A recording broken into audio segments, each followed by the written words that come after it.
And in every reference where Christ is fighting, that country is Muslim. How come Americans thought for all these years that Christ is going to fight the Antichrist who comes out of Italy and he enjoys eating numero uno pizza and spaghetti and meatballs, I guess. I don't know. The EU, one country, 10 nations join. Greece was the 10th nation that joined. And then 11 joined, 12 joined, 13, 14, 15, 16, 17, 18, 19, 20, 21, 22, 23, 24, 25. And there you go.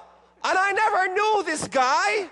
And I've discovered him later on. I was like, how come he stole my stuff?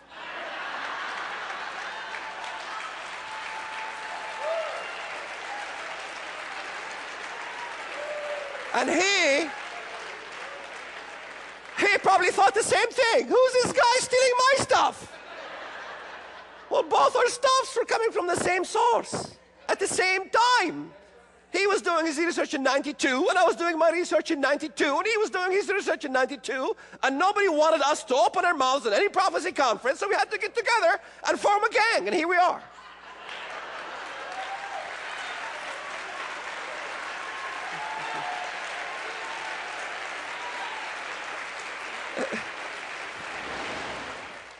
Tell me that Israel doesn't matter. Tell me it doesn't matter. Well, let's see. Judgment Day comes. I'm pro-Palestinian Christian. And I wanted an establishment of a city of Jerusalem to be divided between Muslim Jews and Christians and Arabs and Jews. Let's divide it. Give the eastern portion to the Arabs. It's okay. After all, we'll have peace. But I'm a Christian. I believe in Jesus and Him crucified, and I attribute to that kind of thing. And when Christ comes, and He will come, and come He will, He's going to be ticked off. And what is He going to be ticked off about? He tells you, Joel chapter 3, I will gather all nations into the valley of Jehoshaphat, and I will enter into judgment there with them on the account of my people, my heritage, Israel, whom they have scattered among the nations. They have also divided up my land. And Westerners don't even know why Christ is going to come. I asked them, why do you think Christ is going to come? Judge said, well, we know that. What's He going to do? Well, bring peace. We know that. What else is He going to do? He's going to come and fight for Jerusalem. And Judgment Day comes, and you're going to go, hi, Jesus. I'm judging the world. Excuse me, I'm busy right now. I'm going to judge the world for dividing the land of Israel. Well, I'm pro the division of the land of Israel. Left. Next. Can one be on the side? I mean, look, who wants to divide Jerusalem? Who wants to divide Jerusalem? The devil. Antichrist wants to divide Jerusalem. What does he come to do? Divide Jerusalem, divide Israel, divide the land. If Antichrist wants to divide the land, and you are pro the division of the land, what side are you on? He said, I send you as sheep amongst wolves. I send you as sheep amongst wolves. So what does that mean? If you got no wolves, maybe you're not sheep. Think about it. Think about it.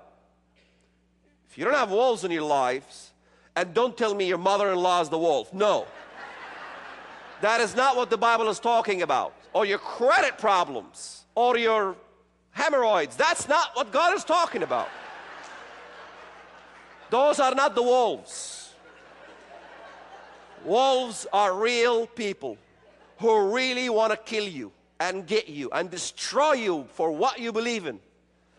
I began to understand when Jesus said that the day will come that the ones who will come to kill you, they will be thinking they are doing God a service.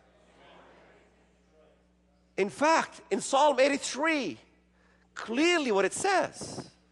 Let's go back to Psalm 83. Oh, let's finish this one. Remind me to go back to Psalm 83. Look at that.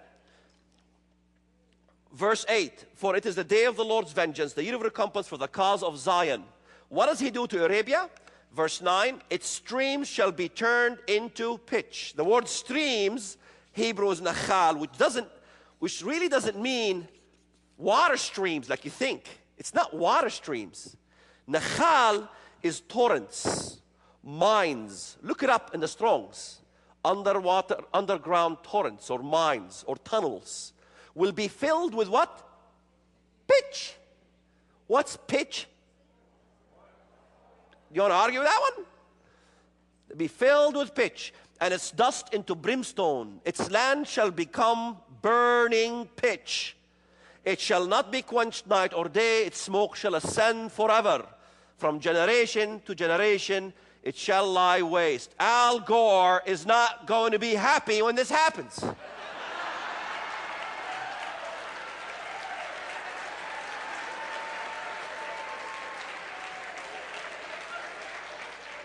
Figure that one, Al Gore. Go figure that one out. He's going to complain. He loves to complain. We say, sorry, we're ambassadors for Christ, sitting in our desks and our offices. Sorry, you got to take this with the boss over there in Jerusalem. But we don't really suggest, Al, that you go to Jerusalem and confront with the boss, okay? He's not the kind of teddy bear that you thought about him in his first coming. The environmentalists, they can't do anything about it. It's going to burn forever, continually. They're not going to cap these ones. And there you have it. We have just completed the 2007 International Prophecy Conference with nearly a dozen world-renowned speakers, but you don't have to miss a minute. I've been invited to many prophecy conferences, but this is the first one that I was allowed to talk about prophecy. Could the apparitions that perform numerous signs and wonders that the Catholic Christians revere and worship also be the same things that Muslims will also worship? Our spiritual link is so